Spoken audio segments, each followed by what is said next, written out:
going on, guys? Getting ready to show you how to replace the wheel bearing on a 2000 Subaru Impreza. I've got my wheel bearing press and a front wheel drive hub puller for the rear end. Once you get the car jacked up and onto jack stands, you're going to want to take your dead blow hammer and get your drum covers off. We're going to be taking out the CV axle locking nut here. That's a 32, and then once that comes out, we'll try and pull this hub out, which houses the wheel bearing. So once I get this out, I will show you the next steps. And one of the easiest ways to free up this rear hub is going to be taking this nut off and that nut off. They're both 19s.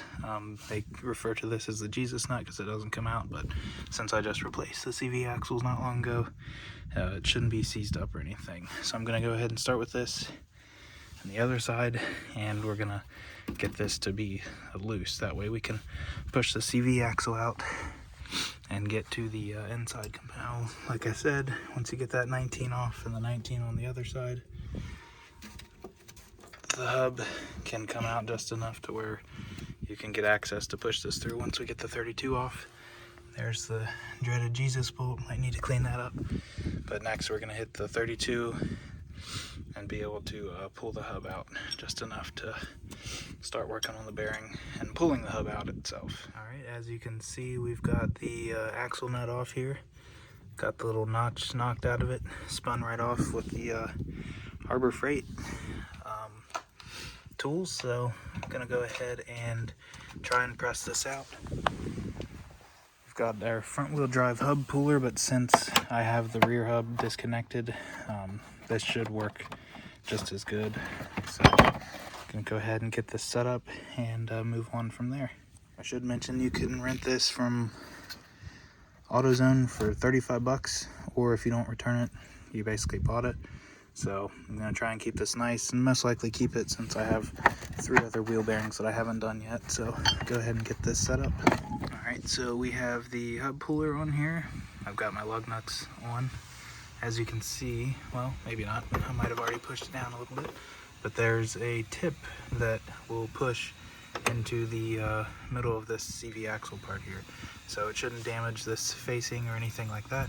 So all I'm going to do is attach a ratchet to this, start tightening it down to the right, and as long as this thing isn't completely corroded or rusted in the back, it should pop this hub right out.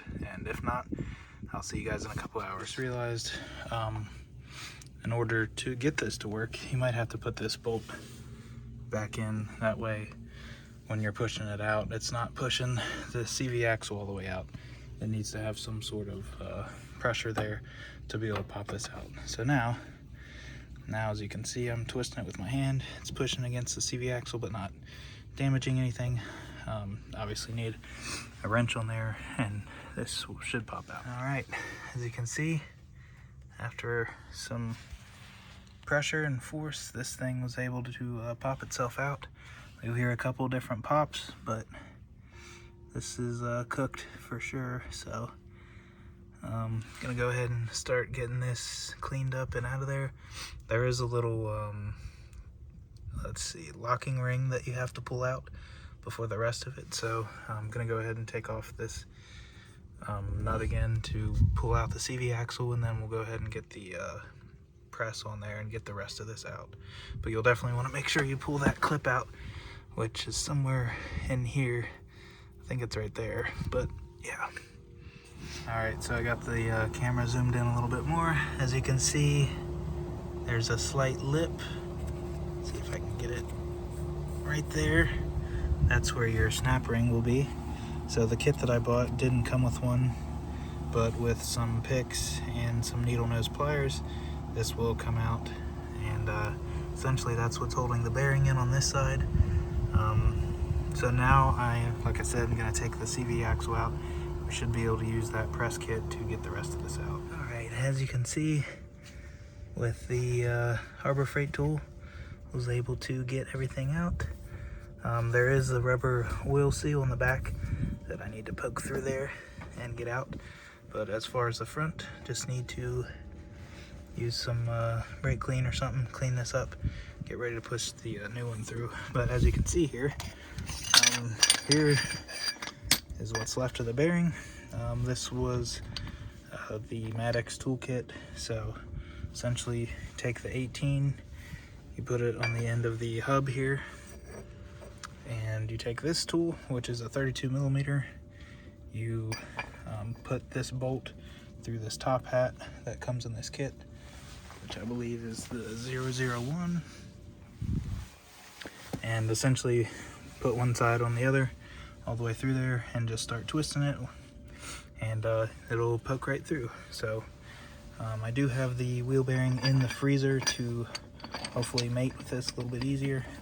So I'm gonna go ahead and get this taken apart and get the new one pressed. Alright, so we got the inner race area cleared out, clean, shiny, got the rubber seals out. Here's the hub. As you can see, the bearing, part of it is still stuck on there. Got the ABS tone ring off of there. I do want to reuse this hub, so just got to get a bearing separator to pull this off. And once we're done with that, we should be able to press everything on and through here and seal it back up. So here's the tone ring.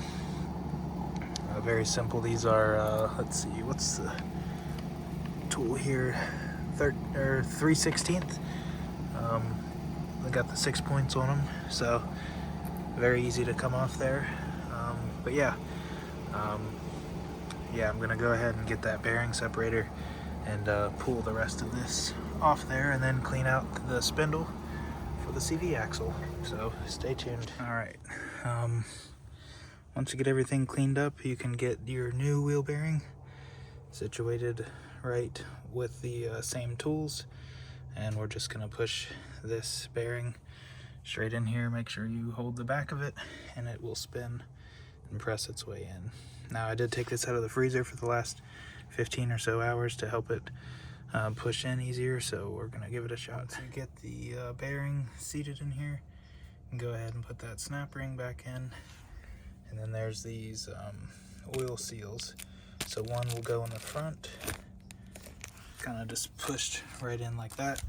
One will go in the back, and then there's another one that sits on the hub face. So I'm gonna go ahead and get the snap ring put in here, the seals, and then press in the hub. Alright, and once you get the bearing and the seals in there, you can go ahead and press the hub back on with the same tools that we used earlier from one side to the other. And of course I can't get it to film all the way through there, but all we have to do is put the axle back in, and that should be it.